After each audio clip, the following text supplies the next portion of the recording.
Hello friends, चलिए आपको ले चलते हैं इंडोनेशिया के एक ऐसे आइलैंड पर जिसका नाम है बाली, जिसे आइलैंड ऑफ गॉड्स भी बोलते हैं। डायरेक्ट फ्लाइट बाली के लिए बहुत कम है, लेकिन कनेक्टिंग फ्लाइट्स हैं जो 10 से 15 घंटे लेती हैं, और ये आपका ले ओवर टाइम इनमें जिनमें 4 से 5 घंटे तक हो सकता है।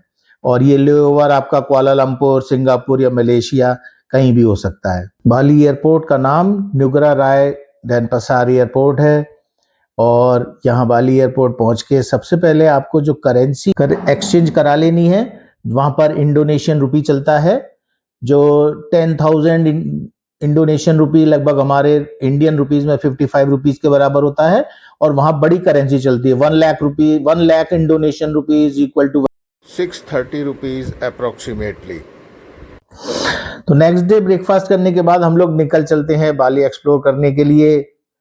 बाली इंडोनेशिया का एक आइलैंड है, लेकिन यहाँ का कल्चर बाकी इंडोनेशिया से काफी अलग है। यहाँ मेजॉरिटी लोग हिंदू धर्म फॉलो करते हैं, जो इंडिया से 1st सेंचुरी के अराउंड स्प्रेड हुआ था। ये सबसे पहले हम पहुंचते हैं उलन धानु बैराटन टेम्पल। ये टेम्पल जो है लेक बैराटन के साइड में बना हुआ है, और 17th सेंचुरी में बना ये टेम्पल लेक बैराटन के ऊपर स्थित है, और ये डेडिकेट है देवी धानु को, जो वाटर और इरिगेशन की गॉडेस मानी जाती हैं। आप देख रहे हैं कितना सुंदर व्यू है यहाँ का, बहुत चारों तरफ नीट एंड क्लीन हरियाली और लेक्स में बहता हुआ पानी।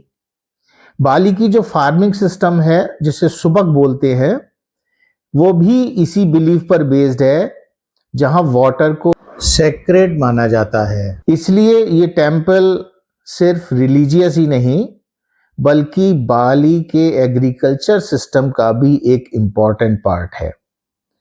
और यहाँ पर इस जगह पर बहुत सारे ब्यूटीफुल फ्लावर्स, जो लेक के किनारे और लेक के पीछे जो माउंटेन का व्यू है, बहुत ही अद्भुत और बहुत ही अमेजिंग होता है, जिसको देख के बहुत अच्छा फील होता है।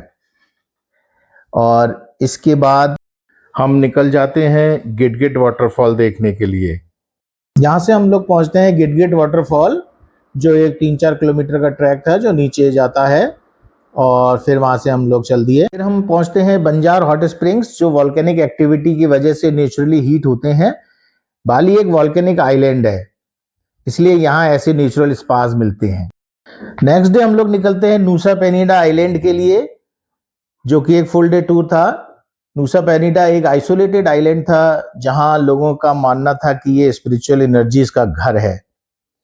और ये हार्बर पर पहुंचने के बाद चारों तरफ इंडियन ओशन में, और यहाँ पर बहुत सारी बोट्स खड़ी थी, स्पीड बोट से हमने ये नूसा पेनिडा आइलैंड के लिए कवर की, और लगभग 45 टू 50 मिनट्स हमको यहाँ से लगे। और वो स्पीड बोट से एक अलग ही थ्रिलिंग एक्सपीरियंस था। यहाँ से पूरे आइलैंड का व्यू देख सकते हैं, पूरा दूर तक फैला हुआ, जहां तक नजर जाती है वहां तक आपका ओशन ही ओशन है। इंडियन ओशन ही आपका चारों तरफ फैला हुआ है। लो टाइड के टाइम पर ये सेफ लगता है, लेकिन हाई टाइड में यहाँ पर काफी डेंजरस वेव्स आती हैं।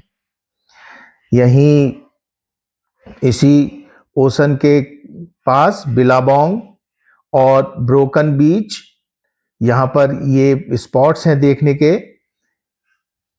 ब्रोकन बीच, इसका जो ओरिजिनल नाम है वो पसाई उग है, और ये एक कोलैप्स्ड केव स्ट्रक्चर है, जो टाइम के साथ ओपन आर्क बन गया है। ये जियोलॉजी का एक ऐसा रेयर एग्जाम्पल है, जहां समुंदर ने अपना रास्ता खुद बनाया है। यहाँ पर इस ब्रोकन ब्रिज के पास लहरों की इतनी तेज आवाज आती है, और यहाँ का एक बहुत ही, इसको देखने का एक बहुत ही अमेजिंग एक्सपीरियंस रहा। बहुत सुंदर व्यू था, जो नीली नीली पानी की लहरें टकरा रही थीं और इसके चारों तरफ भी वहाँ पर वहीं के कुछ रेजिडेंट्स ने बहुत सारी शॉप्स भी खोली हुई थी और वो पूरा आइलैंड में एक देखने का एक अमेजिंग एक्सपीरियंस था। फिर हम नेक्स्ट डे चलते हैं पांडवा बीच की तरफ। ये पांडवा बीच ये महाभारत के पांडवों से इंस्पायर्ड है और एंट्रेंस पर ही उनकी स्टैचू भी बनी हुई है। ये बीच जो है पांडवा बीच पहले हिडन थे, इसलिए इसे सीक्रेट बीच भी कहा जाता है। और यहाँ पर पैराग्लाइडिंग भी हो रही थी, यहाँ कराई जाती, जिसका एक्सपीरियंस किया। और ये बीच भी पूरा जहां तक हमारी साइट थी पूरा ब्लू ओशन, ब्लू वाटर से पूरा कवर्ड था और इसको देखने का और वहां पर बैठ के इसको देखने का एक अलग ही एक्सपीरियंस था। लाइफ टाइम एक्सपीरियंस ये बहुत अच्छा था। तो ये पार्ट 1 है बाली का। इसको आपको अच्छा लगा तो लाइक करिए, सब्सक्राइब करिए और मुझे फॉलो करिए। फिर नेक्स्ट पार्ट में आपसे फिर मिलते हैं और प्लेसेस देखने के लिए। Thank you.